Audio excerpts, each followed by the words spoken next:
You're listening to Frankly Speaking Sports with Larry Frank on Northeast Streaming Sports.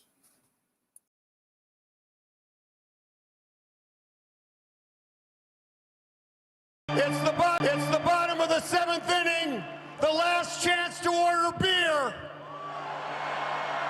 But we didn't come here to drink beer. We came here to win this ball game. I said to the Uber boy, I said, take me out with the crowd. And in order to sing the right lyric, take me out with the crowd, you need to sing it like our greatest American entertainer, Mr. Daffy Duck. So I want you to spray it and don't say it. A one, a two, a three. Take me out to the ball game. Take me out with the crowd. Buy me some peanuts and Cracker Jack. I don't care if I never get back. Let me root for the Cubs.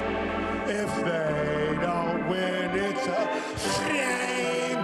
For it's 1, 2, 3 strikes, they're out. That's the old ball game.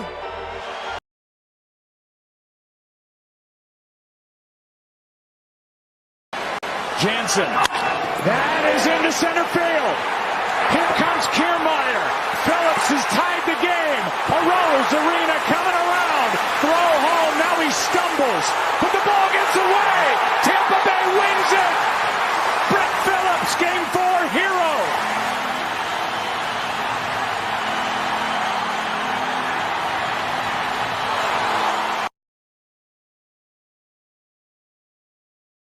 Good evening, ladies and gentlemen, and welcome to another episode of Frankly Speaking Sports.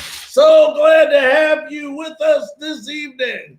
Boy, what a great show we have for you tonight. We are going to talk some baseball. We're going to give you some updates on Tom Brady. We'll give you an update on Lightning score. But, baseball season 1 week from today. Catchers and pitchers report. Unbelievable. It's already here. Seems like it just ended just a couple of months ago. Want to welcome Tommy, our good friend from Temple Terrace, Florida, on with us. All you fans that are listening right now, if you can please go ahead, share this to your timeline. Please share this to your timeline. The more people we have watching, the better. So I want to thank you all very much for joining us today. If you haven't heard today, there was news at a $1 place, and I know everybody seems to be concerned. Tom Brady having surgery. It's just according to the Tampa Bay Buccaneers, Tom has been playing with a discomfort in his knee the entire year, and it's really incredible. When you think about it and you think about what Tom Brady's been doing, it's just amazingly incredible how he's been performing this year with that knee. It's basically just a cleanup procedure, nothing that is going to keep him out for any long period of time. It's just a matter of them going ahead and, like I said, cleaning it up. So that's as much Buccaneer news as we have today, unless fans want to get involved, interact with us, and ask some questions about the free agents, about the Shaq Barretts, about the Lavonte Davids. You can go ahead and leave a comment here in the comment section, and we will try to get to it as soon as we can. I want to go ahead and give you an update as I'm looking right now. There we go. The Tampa Bay Lightning just cut the lead in half to 4-2. They were actually losing 4-1. It is now 4-2 in the third period with 14:20 left in the game. Let me see if I can get – I know Braden Point scored 1 goal. Let me go ahead and actually Braden Point went ahead and got the second goal as well. So 2 goals for Braden Point tonight. You got an assist from Palat as well. So Braden Point, 2 goals tonight, has cut the deficit in Florida 4-2. And, last night, if you'd missed our show, we had on the great Eric Erlinson, who him and I talked about it throughout the night about going into this next week. It's going to be tough for the Tampa Bay Lightning. A lot of questions around in the Lightning on how well will they play when they stop playing tougher teams. And this Florida team has been playing incredibly well. They were 7-1-1, I believe, or 7-1 going into the game. And this is a great, great test for both teams. And right now, we'll try to keep you updated on these scores throughout the game. But right now, it's the Tampa Bay Lightning trailing in the third period with about 14 minutes left, 4-2. Tonight we want to get into, you saw that incredible walk-off with Brett Phillips and the Rays winning a game, and just an incredible win there. And I'm just trying to get you back fired up for baseball. Baseball's starting up, and big news this week as far as the American League East. We're going to try to keep you updated as much as possible, not just on the Rays, but of course the Rays will take priority. But we want to keep you also followed up on the other teams in the American League East. And if you didn't hear, the Boston Red Sox traded away another star in Andrew Benintendi. They traded him to Royals in a 3-team trade that include the Red Sox, Royals, and Mets. Red Sox are getting outfielder Frankie Cordero and 2 players to be named later from Kansas City, as well as right-handed pitcher Josh Winkowski and a player to be named later by the Mets. Now, this is nothing that should be surprising, especially for the Tampa Bay Ray fan. Kyle Bloom went over there, and we know what Kyle Bloom did to the Tampa Bay Rays. He went ahead, he got rid of all these high-priced players, brings in a lot of players to be named later, a lot of young kids, a lot of rookies, builds the farm system, and then he wins championship. And that looks like exactly what he's doing in Boston as the new baseball chief officer there. You look at the Royals, they get Benintendi and some cash considerations from Boston, and the Mets, meanwhile, get outfielder Khalil Lee, who I believe they once had before, very high on him. They get him from the Kansas City Royals. So, understand Benintendi was hurt with a rib injury last year. Only played in 14 games, only batted 103, but he's the 2017 runner-up to Aaron Judge in the MVP, scored 103 runs in 2018, and he helped Boston win the 4th World Series title in 14 years. So, once again, a big move, another star gone, and, we'll be talking about the Red Sox in the next couple of days as we try to get somebody on from the Boston area who is a Red Sox writer or reporter to break down the Red Sox. But right now, it's looking like those Red Sox, might be struggling again this year. It looks like Tommy from Temple Terrace want to know, we know how long Steven Stamkos is going to be out. They're not saying much, Tommy. It looks like it's a day-to-day injury. Hopefully, they're not going to be too long. You can see how much they missed the captain tonight with that game, being down 4-2 as I check it again. But they were down 4-2. It's still 4-2 with 11:40 left in the third period. So as we get more information on Steve Stamkos, we will let you folks know what's going on. But as of now, it's an injury. It's supposed to be day-to-day. Hopefully that answers your question, Tommy. But going back to the American League East, and we'll be previewing this next week a little bit more, but there's a lot of changes. It's always been the Yankees versus the Red Sox and Rays. But right now, you got a team named Baltimore Orioles and the Toronto Blue Jays that are beefing up their teams unbelievably during the offseason. And they're going to be teams to be reckoned with. The Rays, the Tampa Bay Rays, did announce today some breaking news that they are going to allow limited number of fans to spring training games. And, we talked last night with Eric Erlinson about how teams in the NBA and NHL are starting to open up facilities just like in New York City, a huge, huge city out there, opening up, is good news for the fans. And now the Rays have announced they will allow limited fans into spring training. They announced their opening game versus Miami, of course, away, and then they open up versus the Yankees at home. So they announced their complete schedule. For their complete schedule and details, go to Frankly Speaking Sports. The entire 2021 schedule, home and away, is on our Frankly Speaking Sports platform for your access and for your availability. So please go ahead and look at that as well. But as far as the, we look at this team this year, the Tampa Bay Rays, and we're about 10 minutes away from having former Major League Baseball player and former Tampa Bay Ray, Elliot Johnson, is going to be joining us today. We'll talk a little bit about his career, his time with Tampa Bay. So that's definitely a show. So we also would like to announce that we are coming to you live on Northeast Streaming Sports, and we are live in the United Kingdom tonight. This is terrific. Just great things happening at Frankly Speaking Sports. You can also follow us on our YouTube channel, Frankly Speaking Sports, or at Twitter at Larry Frankus. So a lot of different ways to follow us.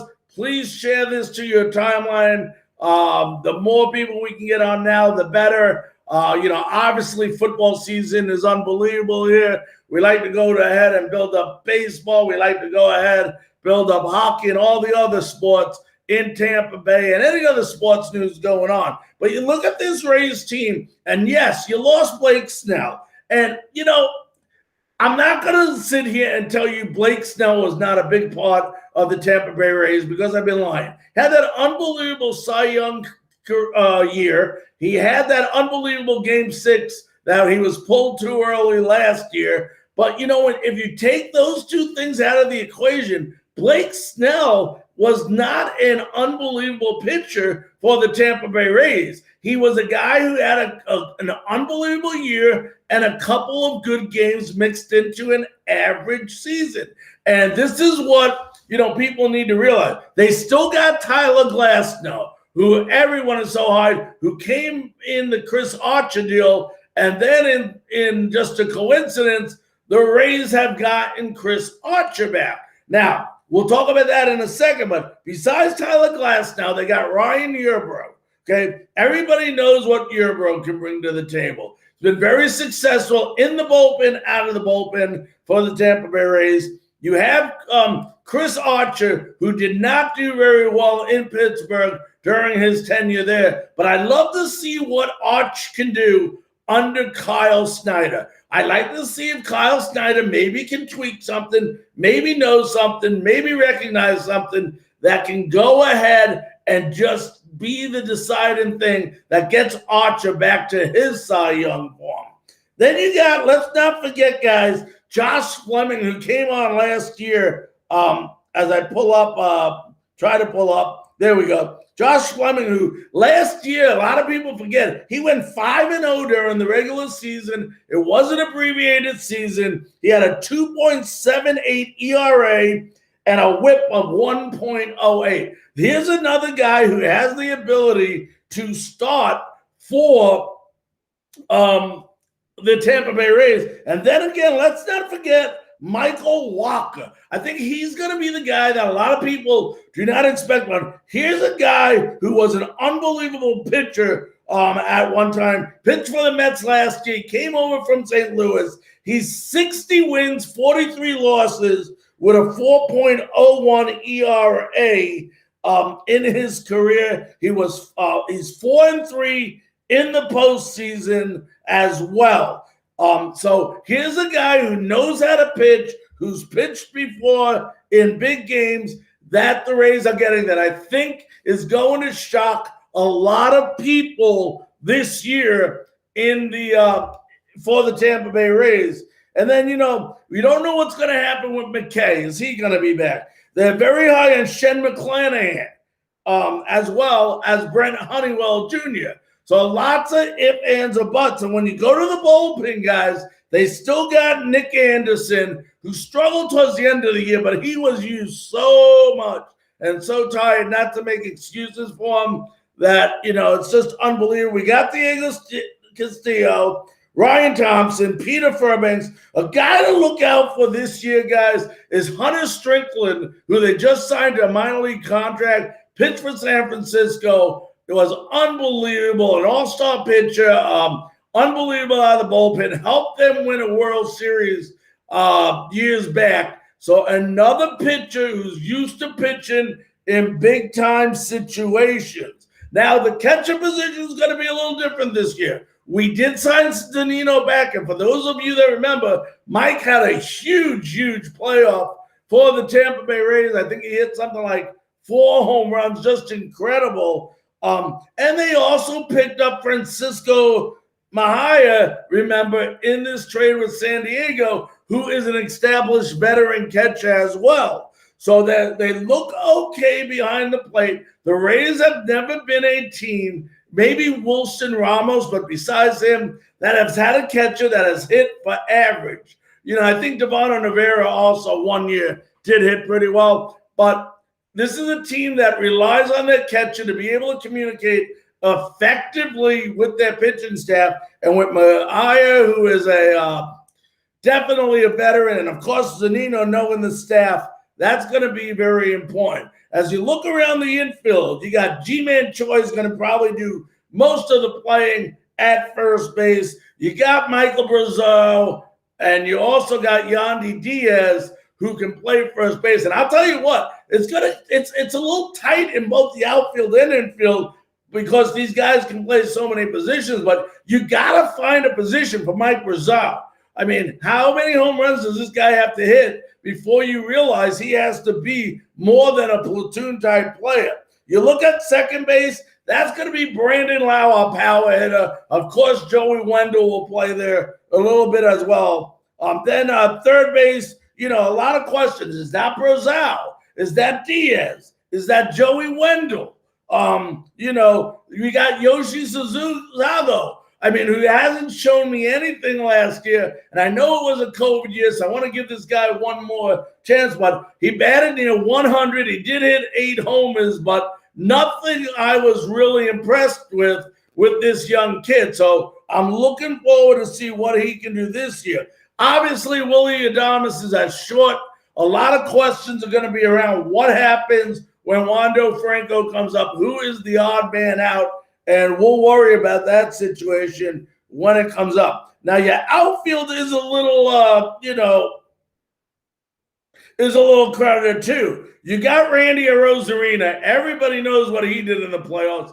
He's going to be playing every day. You got Kevin Kiermaier.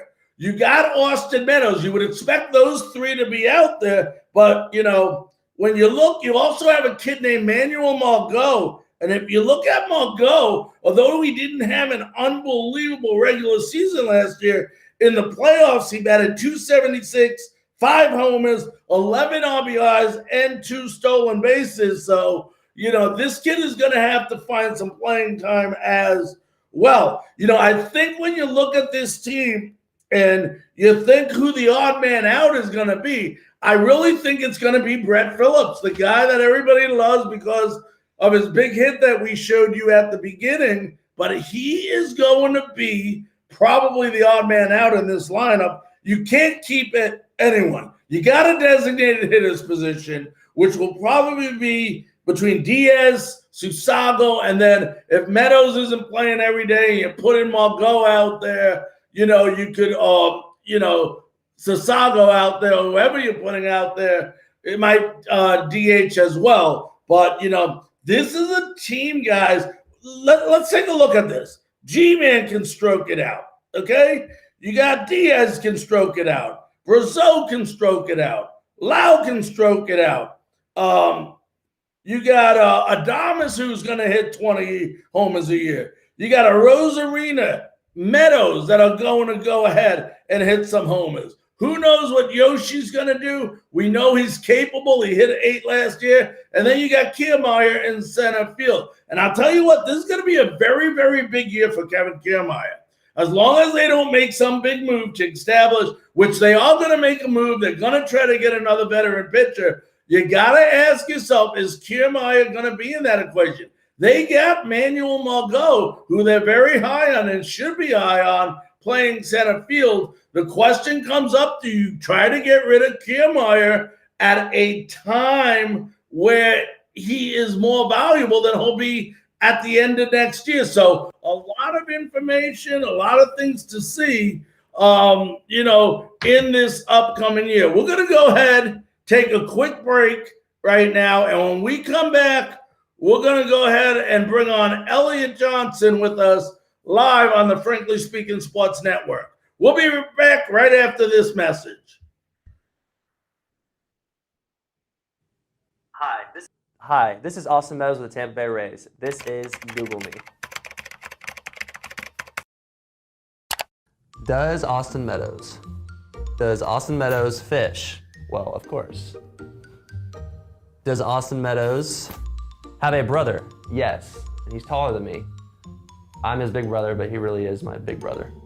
Does Austin Meadows live? Yeah. I think so. I'm right here. Unless there's another Austin Meadows that's dead. Does Austin Meadows have pets? Yes, I have a dog. And I want another dog, but my wife won't let me get one. Can I have another one, sweetie? Does Austin Meadows have a truck? Yes, it's a Ford Raptor. A lot of Ford haters out there. But it'll tow a boat, it'll do the job. What? What happened to Austin Meadows? I don't know. What do you mean? I don't know. No clue. What college did Austin Meadows go to? I didn't go to college. Boo-hoo. What Austin Meadows first hit? What Austin Meadows first hit?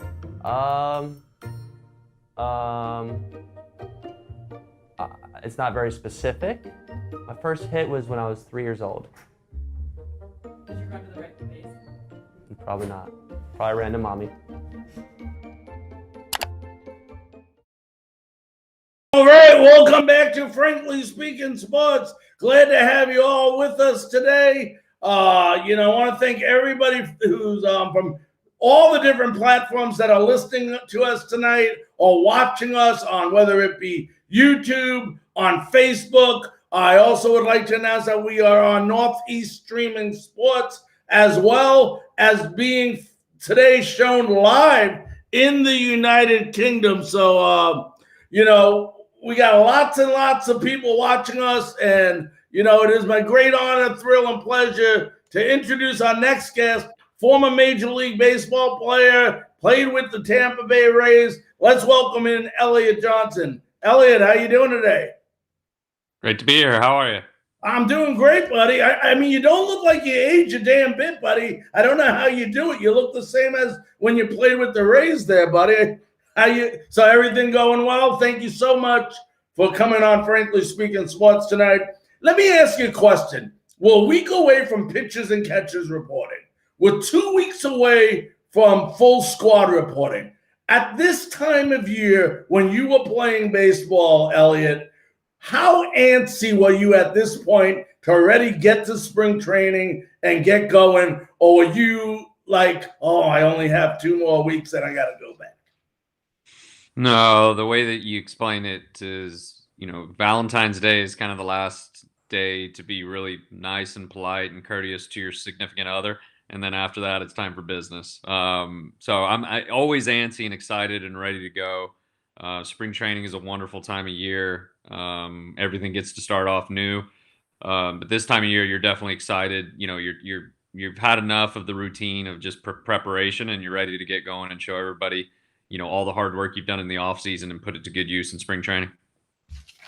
Now, usually when you get to spring training, Elliot, what the average ball player, not including pitching, I'm talking about position players besides pitchers, what type of shape they're in? I know they're not in game shape because they haven't been playing games unless they went to some winter league or playing during the winter. But from a scale to 1 to 10, what kind of shape are they in? And I know every player is different, but I'm talking the average ball player. Well, I mean, going into it, I guess, COVID aside, I've never played during COVID. So generally speaking, most guys are in the best shape that they're going to be in because you think about it, there's nothing that you're doing. You don't have any games to prepare for. So physically speaking, your game, if you will, is your workout. It's the most important part of your day. It's the most important thing that you could do in any given day. And you don't have anything getting in the way to prevent you from throwing everything you've got at that particular training session. So most guys that you'll run into when they do show up, they're in really, really good shape because they don't have anything getting in the way. But that's going to be on the individual basis. Like if a Gabe Kapler was at spring training, that guy was working hard. Or Carl Crawford was working hard. But there's plenty of guys also that would mail it in and not do anything. But your average ball player, I mean, it's a lot different than the Babe Ruth days where you show up to spring training to get into shape. But in 2021, I can almost guarantee you that most guys understand that working out is a 365 type thing, and they'll be ready for spring training. They'll be in better shape, generally speaking, in February than they will be any other month of the year. Now, when you were playing, you played many positions, as you know, Elliot. I always loved watching when you were with the Rays. I loved watching you. I love watching Ben Zobrist because both of you, in my eyes, can play many different positions. So it didn't matter, you could play here, or here, whatever the team needed. How much of you being able to be a utility player helped you stay in the major leagues? Well, without it, I wouldn't have played at all. So in 2008, the previous year the Rays went to the previous only other time the Rays went to the World Series other than last year. Bren broke his thumb, and I think I hit like 430 in spring training. So having the ability to play shortstop, if I didn't have that ability to do so, I wouldn't have made the team. And you'll see, whether your listeners know this or not, sometimes you can hit 1,000 in spring training and not make the team. And sometimes you can hit 0 and still make the team. So a lot of that spring training is really irrelevant. So for me specifically, positional flexibility was paramount. Without that ability to do so, then you can't do it. But you have to keep in mind, if you can't play shortstop, generally speaking, you don't have the ability to play a whole lot of other positions because you have to have premier athleticism. You have to have premier arm strength. And if you don't have either of those things, then you don't get to stay at that position. So everything kind of starts at short and moves off from there from a skill set standpoint, because, typically speaking, you're looking at the premier athlete on the field no matter what. Sometimes you have an outlier like a Kevin Kiermaier, who's generally speaking going to be the best athlete on the field, sure, but he still can't play short, right? So I'm not saying I could play a Gold Glove center field in any way, shape, or form, or even close to the type of center field he could play. But if you take any shortstop, you can probably put him in center field. You can't take center fielders and put him at shortstop. You mentioned an unbelievable point just a couple seconds ago about you can bat 1,000 in spring training and still be sent back to the minors, or vice versa, bat 0 and make the team. Tell the fans who don't understand necessarily, Elliot, the business side of the game, like obviously the players do, but how many times is a player actually sent back to the minors because of a business decision rather than a results decision?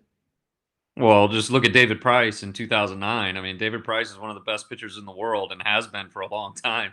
And they sent him down to work on his changeup was a joke. I mean, really, that was one of the first service time manipulation plays that we've seen.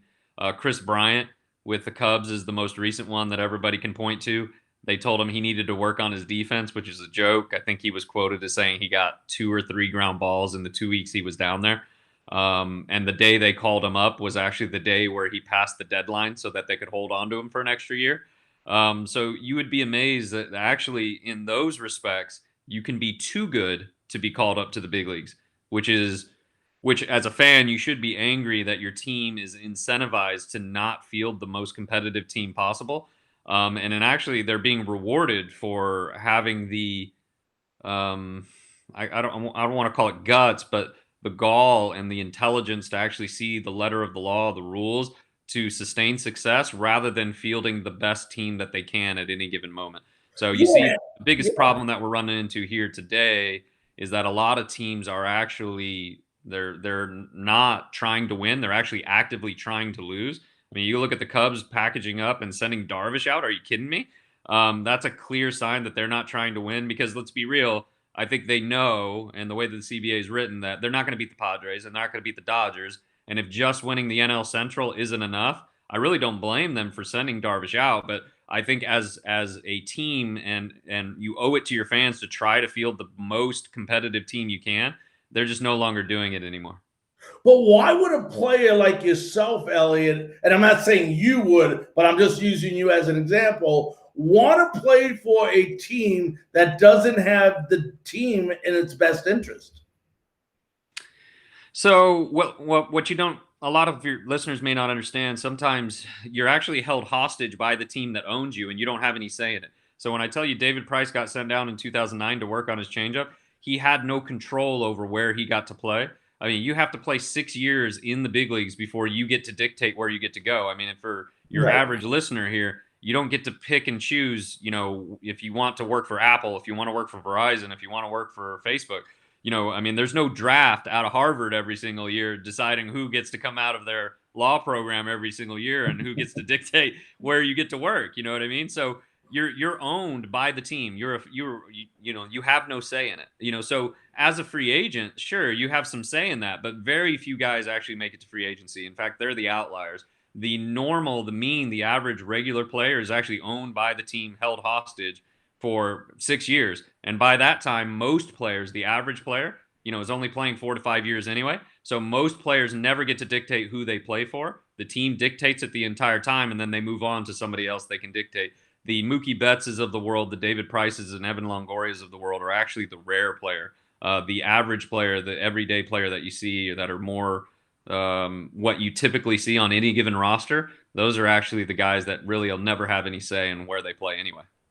Talk about 2008, your first game, your major league debut. Of all places, we're just talking about how you're a utility player, you can play everywhere.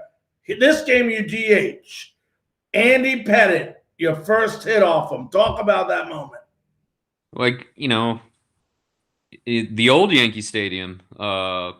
So what I learned was if I looked up behind the plate, I got pretty nervous. So I just kept my focus on the field, and it was all good. He got me 3-1 my first at bat, and I hit it about 400 feet to center field that Johnny Damon caught. I think if I had the juiced balls of last year and the year before, it probably would have been a home run. But we were dealing with the balls they're probably going to use this year that were a little more deflated. And then my first at bat, my next at bat, first pitch, he threw me another cutter. I hit a line drive to center field. And so I'll tell you this is a good story for your fans. So the way that it is in the clubhouse, James Shields, hopefully your listeners remember him. What a great Tampa Bay Ray player for forever. James, yeah. He took my ball, gave it to the clubby, and then he grabbed a different ball and scribbled, spelled my name wrong, got the date wrong, got everything wrong. I mean, I took that ball and put it in my safe. It was so important to me. I mean, your first major league hit is a big deal, Yep. So I remember about a week later, I told Andy Sonnenstein, if you have some real Rays fans, they'll remember him.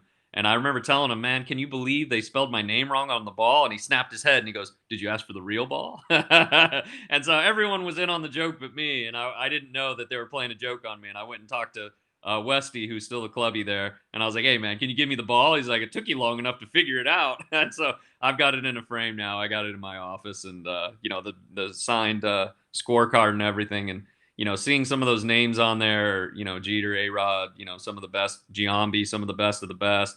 And then looking at that roster and seeing that we actually beat them and knocked them out that year, from the playoff hunt. So it was really rewarding to have that in the house forever now. How about your first home run? Did you ever, the one you hit off Jake Arrieta, did you ever get the ball back for that one? Well, yeah, but so I got it back. I actually traded a bat for the ball with a fan. So the ushers grabbed the fan and brought him to the clubhouse after the game. And I just asked them, what do you want? And they were like, how about a bat? And I was like, of course, no problem, because the ball means a lot to me. But, for your listeners, they're not allowed to put the little sticker on there to authenticate it. So once it leaves the field of play, they're not allowed to authenticate it anymore. So I actually didn't get it authenticated. That's okay. It doesn't matter. That doesn't matter to me. I'm never going to sell it anyway. Right. So I've got that in a case as well. Westy put that in a case with the bat that I used to hit it with, and the scorecard and everything is all signed by Joe and everybody. Now, how special was it for you? You played in 2 playoff games. One, I believe, with the Rays, and then one again, I think, with Atlanta later on in your career. So both in the American League and the National League. As a player, you played, hopefully you played to win and get to the World Series. How special was it for you to get to a playoff game? Well, of course. I mean, that's what you're there to do. I mean, nobody wants to lose. I mean, if we play dominoes right now, I'm trying to beat you. I don't care what we're playing. I'm trying to win, right? I mean, so yeah, with the Braves, so 2013 was different. BJ was actually on that team. That was the first year he had left and gone to Atlanta. He didn't have the best year in the world. But Ugla was really struggling. I didn't do well with Kansas City, and they traded me to Atlanta. And so I played really well down the stretch for those guys, and actually made the playoff roster. And they left Ugla off. And so I started and played second every day that series against the Dodgers. And I hit a triple in Game 4 and scored the game-winning run. And we ended up leaving Craig Kimbrell, one of the best pitchers in the world at the time, in the bullpen in the 8th inning. And Juan Uribe couldn't get a bunt down and hits a hanging breaking ball about 500 feet, and we ended up going home. So, went from getting my name in the paper for scoring the game-winning run and taking it back to Atlanta, and who knows what could happen after that, to, now you're going home, and, I end up signing with Cleveland the next year. But that's kind of the way the game works. You could be ready to win 1 second, and the next that's it. That's all the story is. So, baseball's a crazy game like that, but that's the way it is. You're playing with the Rays, and the next thing you know, you were talking about getting traded. I'm sorry, you were talking about James Shield, how he played the joke on you, but you got traded as a player to be named later in the James Shield deal. I remember when he went to Kansas City. How disappointed was it for you? Because, like you said, you don't always have these decisions. You do what the team tells you to do. How disappointing was it when you left the Rays and you went to Kansas City? I would say disappointed is an understatement. I appreciate you phrasing it that way. I would have done anything for the Rays. I was all in. So you have to understand, my family are Cubs fans, like 3rd, 4th generation Cubs fans, right? So like loyal fans, as loyal as it gets, right? And even breaking that fandom to become a Rays fan is really hard. So after spending 10 years with the organization, not only that, I had a really good year in 2012. Longo got hurt, tore his hammy, Yep. and I came in. I actually played really well. When I got an opportunity to play, I mean, if you go back and look at the stat line in May, I think it was me and Matt Joyce, or maybe Zobrist, that were neck and neck in terms of being the best player, most productive on the team. And then June, it was me and either Joyce or Zobrist that were most productive, 1-2 for 2 months in a row. And then when Longo came back, I got relegated back to, platoon duty. But I certainly did more than my fair share. In fact, I was probably one of the more productive players on the team at the time. So I thought I was in position to stay and continue to help the team win, and felt like I was a part of it. The part that irritated me was that I already knew I was getting traded. Everyone knew. The player to be named later it's a technicality. Basically, they were waiting for spring training to start so they could take one of the guys off the roster with the Royals and add me to the roster. So I was the one that was being held hostage. So I already had a spring training location in Port Charlotte. I already had a condo lined up in St. Pete for the season with the Rays. But obviously, it wasn't official. So, I mean, I couldn't really plan as though I was a part of the deal yet. You know what I mean? So until they call you and tell you what's going on, so I was a little bit, I felt a little disrespected the way Andrew had handled it. And so obviously when I came back into town and played against the Rays and my OPS was 1250, and I've got my dad on the field doing an interview on Father's Day after I took Helly deep again. I obviously let the Rays fans know I wasn't too pleased about the way they had handled it because I was the best player on the field that series. Yeah, and let me ask you, I got to ask you this because I've seen it a couple of times. I don't think it's just once. I want to say I remember at least twice where you hit a homer versus the Rays after you left the Rays. I mean, how special is it for you to kind of put it back at them a little bit and hit a home run versus your former team? Well, yeah, I mean, I love, like I said, I love the Rays. So Wade Davis is part of the trade, right? And Wade pulled me aside and he goes, Elliot, I feel like you showing your hate for them shows your love for them. And I went, wow, that was profound, man. He got philosophical on me. And he was right. Like I felt a part of what we were doing. Think about that. I mean, I was an undrafted free agent out of high school. I played in the big leagues longer than half the guys that were taken in the first round my year. Okay. Like I always had a chip on my shoulder because, I come from a town of 3,000 people out in the middle of nowhere. I felt as though I was kind of the organization's baby where, I mean, the scout that signed me deserves a raise because, you think of how many first round picks never materialize, right? And you take a guy that gets undrafted free agent, plays in the big leagues and is a productive big leaguer. And then, the organization's player development, obviously all deserve raises because they took me from where I was and turned me into a productive big leaguer. And you think of how many highly touted, prospects don't ever make it. I felt like I was a part of the blood of the organization. I felt like I was part of what we were doing. Joe Madden, on his exit interview when he went to the Cubs said that when I broke Francisco Cervelli's wrist with the Yankees, that was the most important historical event, the most important single historical event in the organization's history, because we went from being, the doormat to taking respect because they weren't going to give it to us.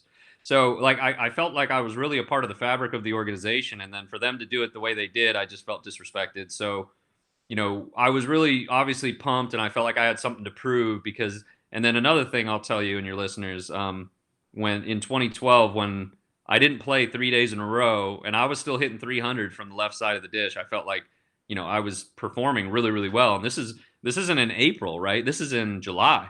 I went into Joe's office and I'd never done that before, right? I like Joe fills out the lineup. I just do whatever's on the lineup, right? I'm not that kind of guy. But I felt like I had earned the opportunity to play more. And I felt like we were a better team with me playing short. Certainly I was. And there's no case. I mean, I was a better shortstop than anyone else we had on the team. It's not even close. We can quantify that all day.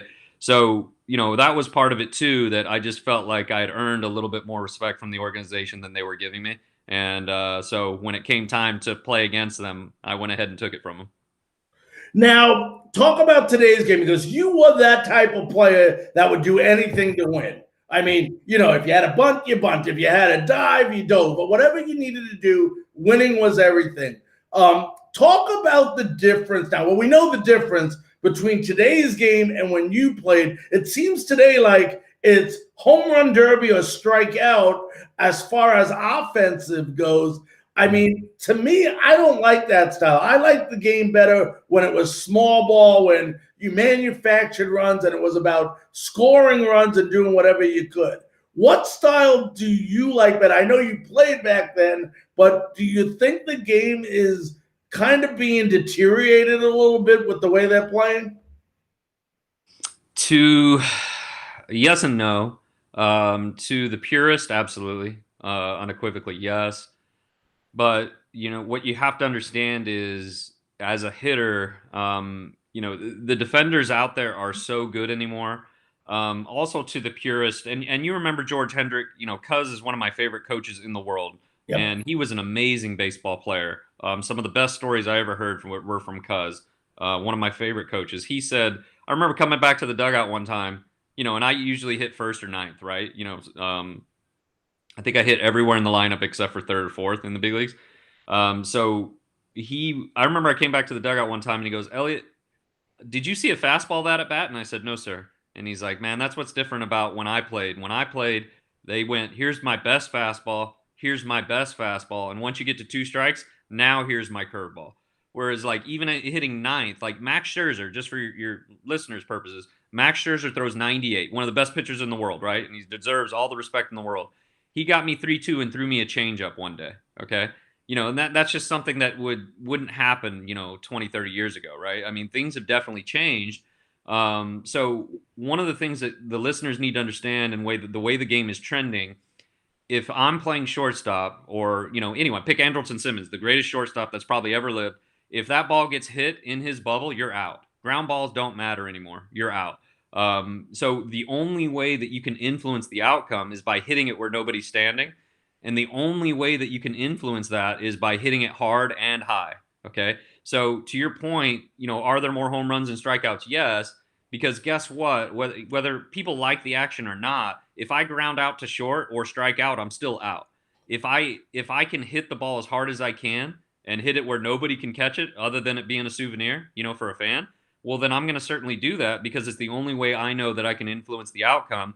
And by the way, teams are definitely trending to the way that the game is being played now because they're paying guys for obviously hitting home runs and walking. That's just the way it is. Okay, so everyone deserves blame. You can assign blame all across the board, but the fact is that guys that bunt just aren't being incentivized anymore. Billy Hamilton is probably the fastest guy in the big leagues, or used to be. He hits 214 on ground balls. You know what happens when you hit 214? You do interviews. You do interviews. At 5 years after you're retired with you, Larry. So that's kind of the way that it works, man. So Thanks, Elliot. well, ideally, you're trying to influence the outcome of the pitch because if you run as fast as Billy Hamilton and you hit it on the ground, you're still out anyway. So what the fans need to understand is that the guys playing in the infield, they're so good. I mean, if you hit it in their area, you're out. Not only are you already out, we're already standing where we know you're going to hit it anyway. So there's just so much more information to take those ground balls away anymore. And I can remember taking away all those ground balls from Teixeira, taking them away from Giambi to Big Poppy. If you hit it in our area, you're out. And, that's just the way that the game is trending. So singles have been completely taken away because we're not just standing straight up anymore. We're going to hit it. We're going to stand where your bat path dictates.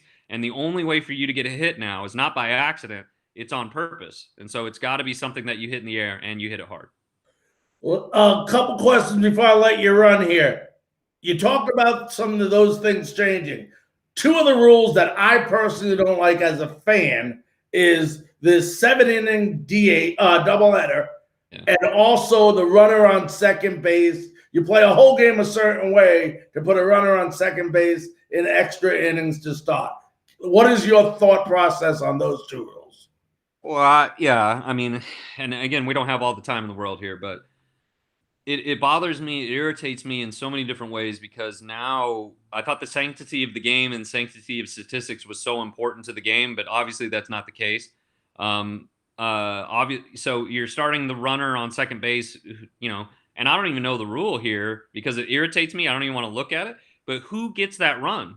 Because the guy that comes in to pitch, he didn't let him on base. Okay, so why should that go against his stats? Now, is that going to be used against him in arbitration, free agency? Probably. Is he even going to make it? Who knows?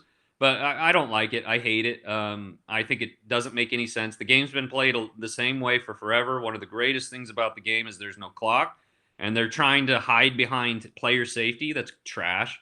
There's so much depth in AAA with relievers anymore. I mean, if you go to a Durham Bulls game, the AAA team of the Rays, I mean, they got 5, 6, 7 guys throwing 98 here. I mean, for goodness sake, I mean, you can pull those guys up at any time if you want, and they would fill in just fine and get people out. So they're hiding behind this ruse of it being player safety, which is nonsense. It makes no sense whatsoever. It's not true. I don't like it because Major League Baseball has been played a certain way for forever. And if the stats matter as much as they do, then keep the game the same. And by extension, why would you change the baseball basically to give everyone steroids if you cared about the sanctity of the statistics? Okay. And no disrespect to Austin Meadows. He's a wonderful hitter. Hitting 30 home runs the way that he did in St. Pete, you know, I appreciate everything he does. I just don't see it happening again. And I hope he proves me wrong. Trust me. Right. But the best way for your listeners to understand what a difference that ball made, if you look at every AAA baseball team across the board, I think every single one, with the exception of one or two, saw their home runs rise 50% with the addition of the Major League Baseball. So you can't tell me that there's not something to it, and you can't tell me it didn't have a huge impact on the way that the game was played. So I really have a problem with that. I think then de-juicing the ball this year should help tremendously, but anything that takes away from those types of things that really fundamentally impacts the way the game is played, I'm not really on board with it. Right. Well, listen, Elliot, I know I took a lot of your time here, and I want to thank you so very, very much for taking your time to be on Frankly Speaking Sports tonight. You got it. Thanks for having me on. Be safe, buddy. Go Rays. Go Rays. That was Elliot Johnson, former Tampa Bay Ray, joining us live here on Frankly Speaking Sports. Let's go ahead, take a quick break, and we'll be back right after this.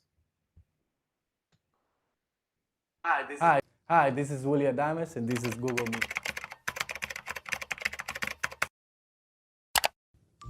Is Willie Adames Spanish?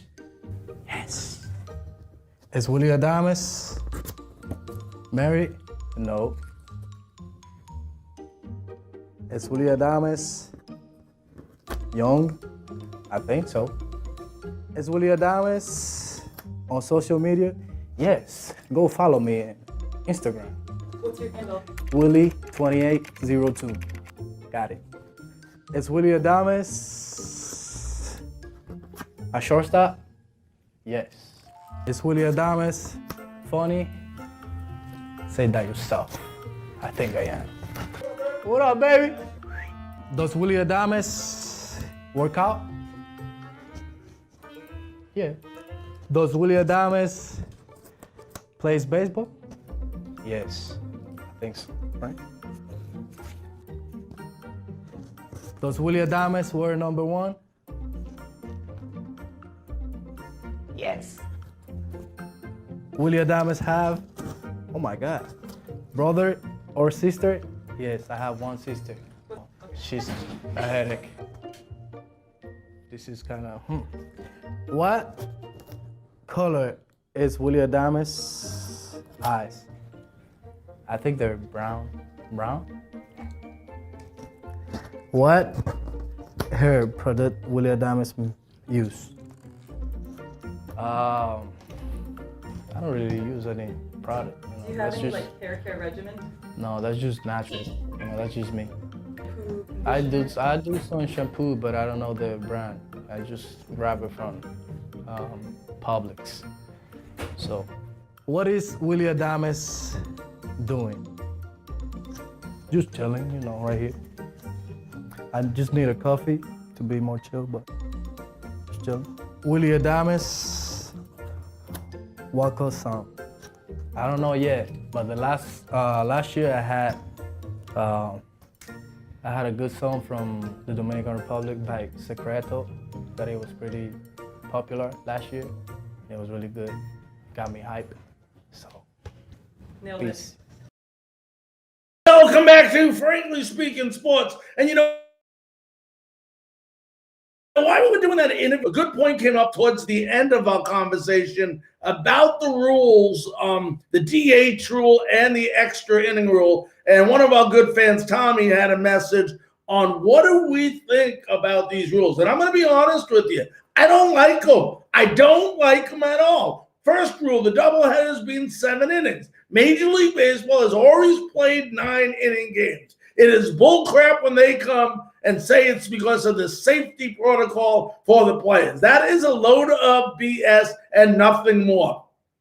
We are having a regular 162-game season. Then screw saying that it's the protocol. The problem is you don't want it to be 9 innings. It almost makes teams don't want to play extra inning games. What happened to the traditional doubleheaders? You played on Saturday, 2 9-inning games. You went with your mom or your dad to a ball game, and you sat there and the whole day was spent watching baseball. 9 innings of baseball is the way it should be done.